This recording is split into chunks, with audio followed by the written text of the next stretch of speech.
excentrique des muscles pronateurs de l'avant-bras. Donc je me suis placée comme ceci, mais vous pouvez très bien vous asseoir au bord d'une table et l'important en fait ça va être surtout d'avoir une position qui vous permet de ne pas être trop avachi bien sûr et qui vous permet d'avoir le bras posé à plat et la main dans le vide.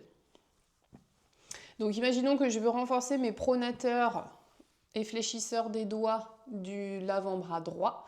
Je vais avoir besoin d'un poids d'environ 1 kg. Donc moi j'ai des petites haltères comme ça marche avec une bouteille d'eau remplie d'eau ou en tout cas pour faire une forme assez facile à tenir en main, qui soit pas trop grosse, ce serait mieux. Surtout pour cet exercice.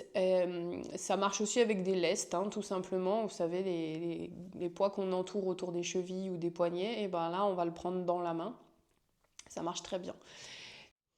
Ce qui va être important, ça va être le positionnement. Donc, on va se placer l'avant-bras sur le support, assis, relevé, tout simplement, pour être droit. On va mettre la paume de main vers le plafond. On va prendre le poids dans les doigts, le plus près possible des doigts, d'accord? Au départ, s'il commence dans le poing, c'est valable aussi.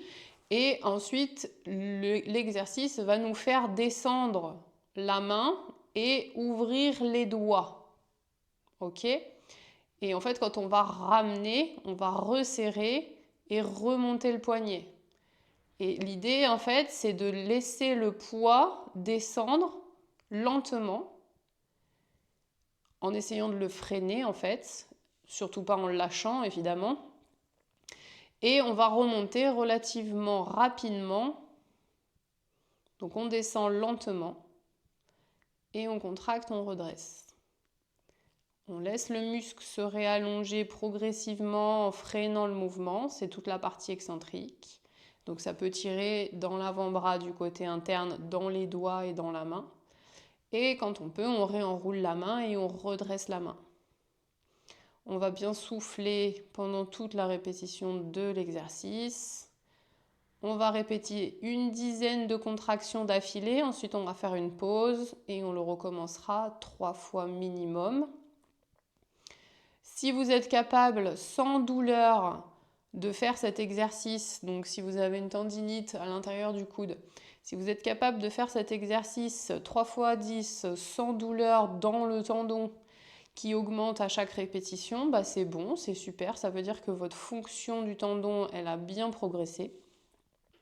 Par contre, si vous êtes encore en phase de récupération pour faire cet exercice, allez doucement et ressentez vos sensations. Si au bout du 6e, vous ne supportez plus l'exercice parce que ça fait trop mal dans le tendon, si ça fait mal dans le muscle, c'est pas pareil, mais si ça fait trop mal dans le tendon, bien sûr, vous allez vous arrêter, vous allez relâcher, vous pouvez aller faire votre étirement et ensuite vous détendez. Si c'est ok, on réessaye, on voit si on peut recommencer. En principe, le muscle, après un peu de repos, il arrive à refaire un petit peu, souvent le même nombre de répétitions en fait. La seule manière de mal faire, c'est de ne pas faire. Alors, à vous de jouer.